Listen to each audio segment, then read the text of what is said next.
गोजोन फुंबिलि एसबी बड' निउज चेनेलखौ अनसायग्रा गासैबो रायजो राजा नोंथांमोननिसिम आंनि गोसो गोरबोनिफ्राय खुलुमनायखौ जासिहरग्रोनाय थाबाय आं सिबि रानि ब्रह्म नोंथांमोना सानसेयारि खौरां नायनो मोजां मोनोबा बे चेनेलनि गेजेरजों नोंथांमोना सानफ्रामबो सानसेयारि खौरांखौ मोननो हागोन थुदो बिदिबा दिनैनि सानसेयारि खौरांखौ जागायजेननोसै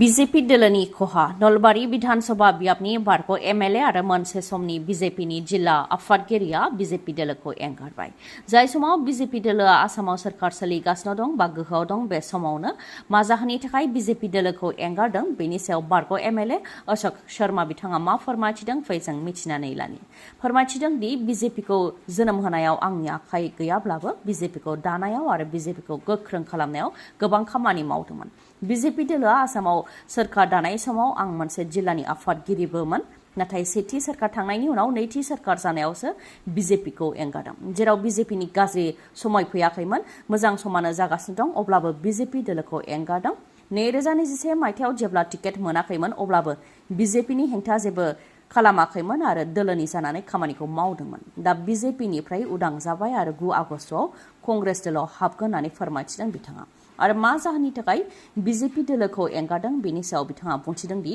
आं बीजेपीनि सुथुर नङा नाथाय बीजेपी दोलोआव माखासे सुथुर दैदेनगिरिफोर दं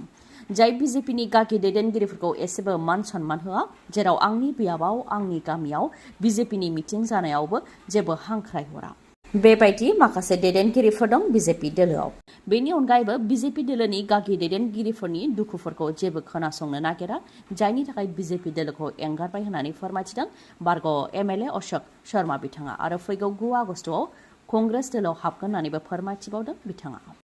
जापानिज एनकेफेलाइटिस जानाया रायजोआव बांदों जायनि थाखाय जापानिज एनकेफेलाइटिस जानानै सुबुंनि थैनायाबो बांदों रायजोआव जीएमसीएचनि अथरिटिया फोरमायथिनाय बायदिब्ला जीएमसीएचआव दासिम गासै थाम्फैनि बेराम जापानिज एनकेफेलाइटिसजों गाग्लोबजानाय सा 90आ थांनाय एप्रिल दाननिफ्राय दासिम थिसनजादों नाथाय सा 90नि मादाव सा 22 बेरामियानो थैनो गोनां जादों बिथांमोना गासैबो गुवाहाटीनि बायजोनि होननानै फोरमायथिदों गिबियाव बिथांमोनहा ओनसोलनि देहा फाहामसालिफोराव फाहामथाय लाग्रोदोंमोन आरो खायसेया गाव गावनि न'आवनो फाहामथायखौ लाग्रोदोंमोन उनाव गोब्राब थासारि जानायावसो जीएमसीएचआव थिसनदों जायनि जाहोनाव रैखा खालामनो हानाय जायाखै होननानै फोरमायथिदों जीएमसीएचनि अथरिटिया बेनिखायनो सोरबाफोर गोब्राब लोमजानायजों लोगोसे गोदोना सानाय गोदोनाखौ जेबो सोमावनो हायै लोगोसे बायदिसिना गोरोन्थि बुंलाबायनाय आरो थद गैयै जायोब्ला जाहाथे गोख्रैनो देहा फाहामसालियाव थिसनो बेनि थाखायबो खावलायदों जीएमसीएचनि अथरिटिनिफ्राय फोरमायथिबावदों दि थाम्फैनि बेराम जापानिज एनकेफेलाइटिस जानाया रायजोआव गुबुन बोसोरनिफ्राय देग्लाय बांसिन जादों जेराव थांनाय बोसोराव जीएमसीएचआव सा 54 बेरामिफोरखौल' थिसननाय जादोंमोन नाथाय देग्लाय जीएमसीएचआव सा 90खौ थिसननाय जादों आरो सा 90नि मादाव 22आ जिउ गोमाबाय आरो दासिम सा 40आ फाहामथाय लागासिनो दं होननानै फोरमायथिदों लोगोसे फोरमायथिबावदों दि जापानिज एनकेफेलाइटिसखौ फाहामनो थाखाय थोंजोङै जेबो मुलि गैया नाथाय जापानिज एनकेफेलाइटिसनि जि लैखोनफोर जेरै खर' सानाय उदै सानाय दुंखावनाय गोदोना सानाय बायदिनि मुलि होनानैसो बे बेरामखौ फाहामो आरो रैखाबो खालामनो हायो नाथाय माखासे बेरामिफोरनाव जेबो लैखोन दिन्थियालासेनो जापानिज एनकेफेलाइटिस बेरामबो जायो होननानै फोरमायथिदों धेमाजि जिल्लानि 1 नं खोदोमगुरियाव खास्रि बिस्रि बुथारनाय जाथाय हरनि समाव बायजोआव ओंखारनाय समावनो सोरबा सिनाय मोनै सुबुङा राकेश औवारी मुंनि सुबुंखौ बुथारनानै गालांदों खास्रि बिस्रि जाथाया मोनानि समाव जानो मोन्दों फोरमायथिनाय बायदिब्ला मोनानि समाव जाखां लोंखां उन्दुनायनि उनाव राकेश औवारीया बायजोआव थांनो होननानै न'निफ्राय ओंखारलांदोंमोन नाथाय न' फारसे गिदिंबोफिनाखैमोन गोलाव सम न' फारसे गिदिंबोफिनैखौ लानानै न'खरनि सोद्रोमाफ्रा नागिरहैनायाव फुख्रियाव गोजा थैखौ नुनो मोन्दों बेनि उनावसो राकेश औवारीनि गोथै देहाखौ फुख्रिनिफ्राय बोखांनो हादों होननानै फोरमायथिदों नाथाय सोर आरो मानि जाहोनाव राकेश औवारीखौ गोबौ हाथियारजों बुथारलांनाय बेनि सोमोन्दै दासिमबो मिथिनो मोननाय जायाखै जाथायनि सायाव पुलिसा संदाननायनि हाबाखौ मावबाय थानायखौबो मिथिनो मोननाय जादों फैगौ 2025 मायथाइयाव बीटीसीआव UPPLजों दैदेनजानाय एनडीएनि सोरखार जागोन 2025 मायथाइनि बिसायख'थियाव बीजेपी आरो UPPLनि एलायन्सआनो थागोन बेखौ फोरमायथिदों राजु नार्जारिया जानो गोनां उफ्रा बिसायख'थिखौ लानानै राजु नार्जारिया फोरमायथिदों दि सिडली बियाबाव जि उफ्रा बिसायख'थि जानो थांगासिनो दं बेनि थाखाय UPPL दोला थाबैनो बिजाथिखौ फोसावनानै होगोन आरो UPPL दोलोनि बिजाथिया गोबां भटनि फारागथियाव देरहागोन होननानैबो दाबि खालामदों बिथाङा लोगोसे बिसायख'थिखौ लानानै थागथियारि जानायनि सायाव आरो मा जाहोननि थाखाय UPPL दोलोआ देरहागोन बेनि सायावबो बिथाङा बुंथिदों उफ्रा बिसायख'थिखौ लानानै UPPL दोलोआ बुध प्राइमारि आरो ब्लकआव थाग थियारि जाखाबाय खालि बिजाथिनि मुंल' फोसावनो आद्रा दंसै आरो UPPL दोला गोबां भटजोंनो देरहासार जानो हागोन होननानै दाबि खालामदों। मिरुआव रायजोआव आरो BTCआव जि ट्रिपल इन्जिननि सोरखार जागासिनो दं बेजों जौगानायनि गोबां खामानि मावनो हादों जेरै लामा सामा दांथलनि साखाथियाव HPCL प्रडाक्शन इउनिट गायसनदों बेनि अनगायैबो अरुणोदयनि मुलाम्फा मोनदों न' मोनदों आरो गुबुन गुबुन बिथांखिफोर जेरै सुपार 50नि गेजेरजों फरायसाफोरा मदद मोननो हादों होननानै फोरमायथियो बिथाङा लोगोसे सिडली बियाबनि सिङाव सानै MP दङ सासे लकसभानि MP आरो सासे रायजो सभानि MP बेनि अनगायैबो EM MCL दङ बेनिखायनो UPPL दोला देरहासार जानो हागोन होननानै दाबि खालामो राजु नार्जारिया। रायजो राजानि खर'आव फिन सोरखारा बेसेन बांनायनि बजाखौ जाबसिननानै होदों। फारसे आखाइजों होनानै गुबुन फारसे आखाइजों रायजो राजानिफ्राय लांफिनदों नामा रायजो सोरखारा? गासैबो मुवा बेसाद मुलि मैगं थाइगं टल टेक्स पेट्रल डिजेल बायदिनि बेसेना बांनायनि उनाव बे खेबाव देहा फाहामसालिनि फिसफोरखौबो बांहोबाय सोरखारा जेराव GMCHआव बांहोनाय बेसेना सरासनस्रा दुखुथिया रायजो राजाफोरखौ जेंनायाव खोख्लैदों जेराव GMCHआव गासै 107 मेडिकेल टेस्टनि बेसेनखौ गोबां बांहोदों जेरै थायरइड टेस्टनिखौ 600 रांनिफ्राय 800 रां बानायनाय जाबाय ब्लाड क्लट्सनि टेस्टखौ 750निफ्राय 1200 रां बानायनाय जाबाय फलेट टेस्टनिखौ 300निफ्राय 900 रां बानायनाय जाबाय आयरन प्रफाइल टेस्टखौ 660 रांनिफ्राय 1100 रां बानायनाय जाबाय बेबायदिनो गासै 107 टेस्टनि बेसेनखौ बांहोनाय जाबाय बेनि अनगायैबो रेजिस्ट्रेशन फिसखौबो 10 रांनिफ्राय 20 रां बानायनाय जाबाय आरो सानफ्रोमबो बिसनानि चार्जखौबो 10 रांनिफ्राय 20 रां बांहोनाय जाबाय। UPPL BJP आरो BPF राजखान्थि दोलोनि नोजोरा दा बे समाव 2025 मायथाइयाव जानो गोनां BTC बिसायख'थिनि सायाव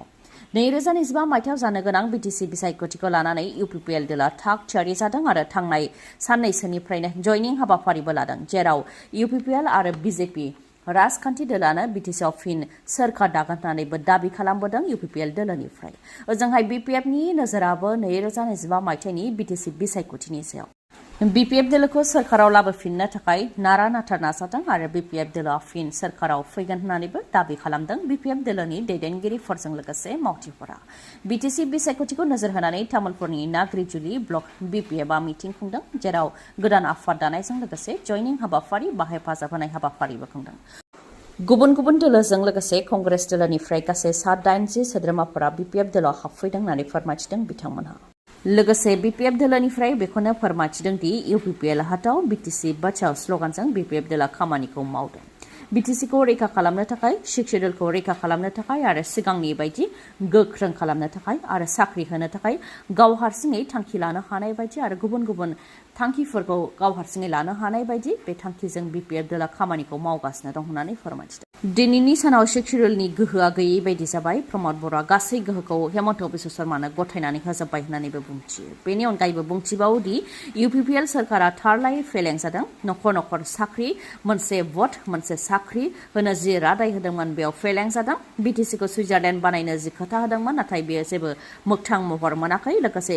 जेबो जौगानायनि खामानि मावनो हायाखै जाख्ल'नाय गैयै खालामनायनि खोथा बुंदोंमोन नाथाय VCDCफोराव जाख्ल'बाय थानायफोरा जादों थार्ड आरो फोर्थ ग्रेडनि साख्रि होनायाव फेलें जादों मिरुनिफ्राय 1500 कोटि रां जि लाबोनो गोनां दंमोन बे रांखौ लाबोनो हायाखै बिचार गोरोबथा बायदियै NDBफोरनि केसखौ बोखारनाय आरो थांनानै थानायनि राहा खालामनानै होनायनि जि खोथा दंमोन नाथाय बेखौबो खालामनो हायाखै होननानै बुंथियो जायनाखि UPPL दोला रायजो राजानि सिगाङाव खोथा होनायखौ मावनो हायाखै अब्ला बिथांमोनहा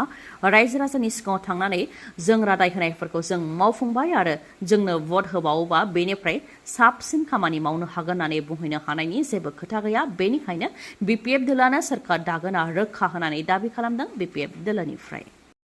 जाबाय थानाय पेरिस अलिम्पिकनि ग्रुप बी मेचनि फाइनालाव इन्डियानि हकी टीमा जारिमिन सोरजिदों इन्डियानि हकी टीमा 52 बोसोरनि उनाव अस्ट्रेलियानि हानजाखौ फेजेननानै जारिमिन सोरजिदों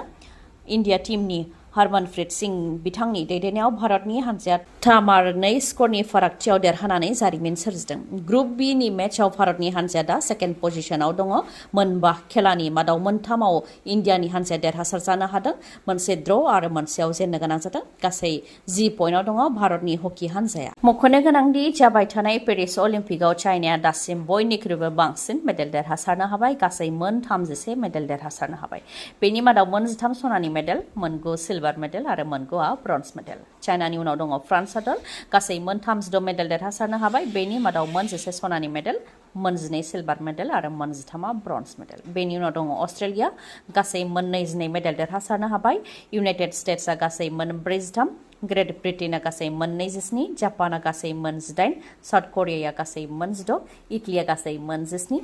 बेबायदिनो आरो माखासे आरो भारतआ गासै मोनथाम मेडेल देरहासार जानो हाबाय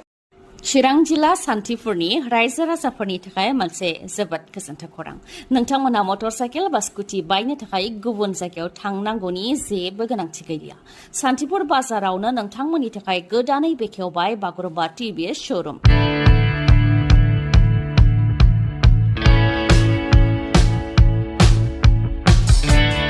नोंथांमोनहा बे श'रुमनिफ्राय मटर साइकेल बा स्कुटि मोननो हागोन जायखिजाया कम्पानिनि गोजाम मटर साइकेल बा स्कुटिखौ सोलायनानै